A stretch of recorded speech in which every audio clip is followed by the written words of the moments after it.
अस्सलामुअलैकुम दोस्तों, कैसे हैं आप। उम्मीद कि आप बहुत अच्छे होंगे। मैं हूं मोहम्मद शहाबुद्दीन रज़वी।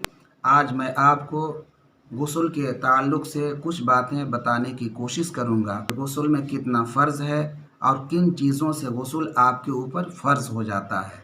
तो सबसे पहले आपको यह जानना ज़रूरी है कि गुस्ल में 3 फ़र्ज़ है। पहला कुल्ली करना, दूसरा नाक में पानी डालना, तीसरा तमाम ज़ाहिरी बदन पर पानी बहाना।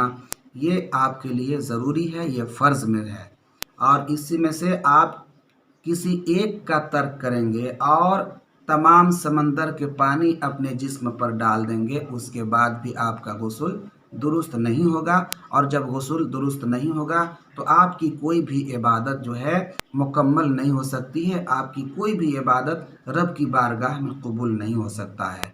तो गुस्ल करने से पहले आपको ये जानना बहुत ज़रूरी है। और गुस्ल में बहुत ज़्यादा एहतियात भी ज़रूरी है कि आप जब कुल्ली कर रहे हों, दांत का कोई हिस्सा जो है सूखा नहीं रहना चाहिए, या दांत में कोई चीज़ पहले से अटकी हो तो आप उसे निकाल लें और सही तरीके से ये कुल्ली करें ताकि पुर्जे पुर्जे में पानी आपका पहुंच जाए।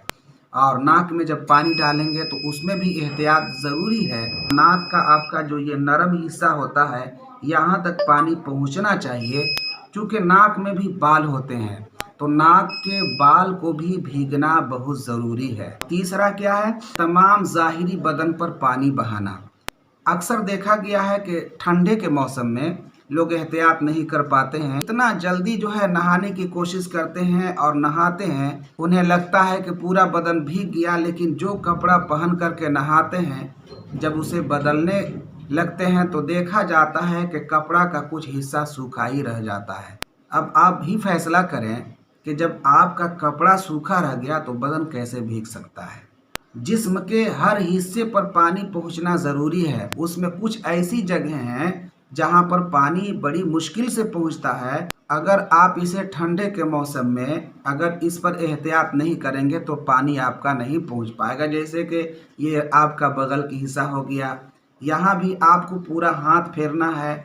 आप पीठ के पीछे और दोनों रानों के बीच का जो हिस्सा होता है, या जो खुशिया होता है, जो उसके नीचे वाला जो हिस्सा होता है, जो हाइड्रोसिल जिसे कहते हैं, उसका नीचे वाला हिस्सा, उस पर भी पानी नहीं पहुंच पाता है। तो आपके लिए ज़रूरी है कि आप उन हिस्सों को सही तरीके से भिगाने के लिए अपने हाथों को वहां तक ले जाएं और पानी एहतियात के साथ वहां गिराएं ताकि वहां पानी पहुंच जाए और आपका फ़र्ज़ मुकम्मल हो जाए।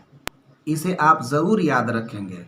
अक्सर देखा गया है कि लोग नहाने में एहतियात नहीं करते, थोड़ा सा पानी लिया और सोचते हैं कि हमारा गुस्ल हो गया। नहीं, गुस्ल नहीं होगा, उसके लिए एहतियात ज़रूरी है।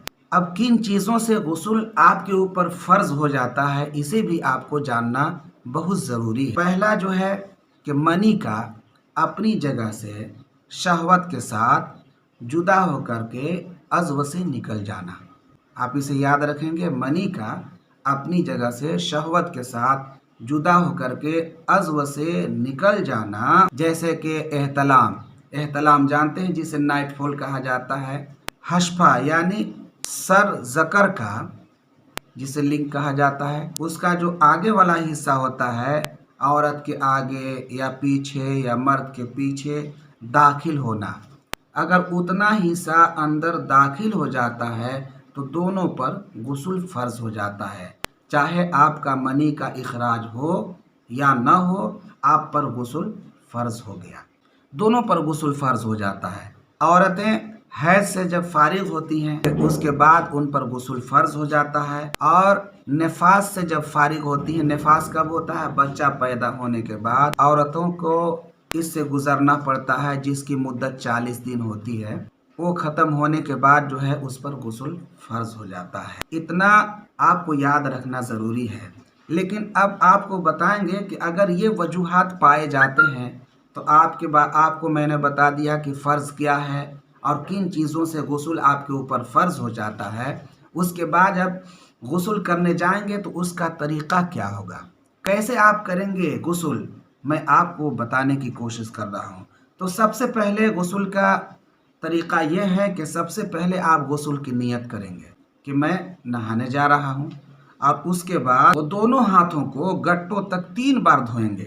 گٹا سمجھ رہے ہیں؟ یہ حصہ جو ہے یہاں سے دونوں ہاتھ کا گٹا یہ ہوا، یہاں تک 3 مرتبہ دھوئیں گے۔ اس کے بعد استنجا کی جگہ دھوئیں گے، پیشاب کرنے کی جگہ کو آپ کو دھونا ضروری ہے۔ اس کے بعد بدن پر کہیں نجاست لگی ہو، کوئی حصہ پر بدن کی پر گندگی لگی ہو، تو آپ کو اس چیز کو دھونا ہے۔ اگر اس کو بغیر دھوئے آپ بدن پر پانی بہا لیں گے تو یقیناً آپ کا غسل نہیں ہوگا۔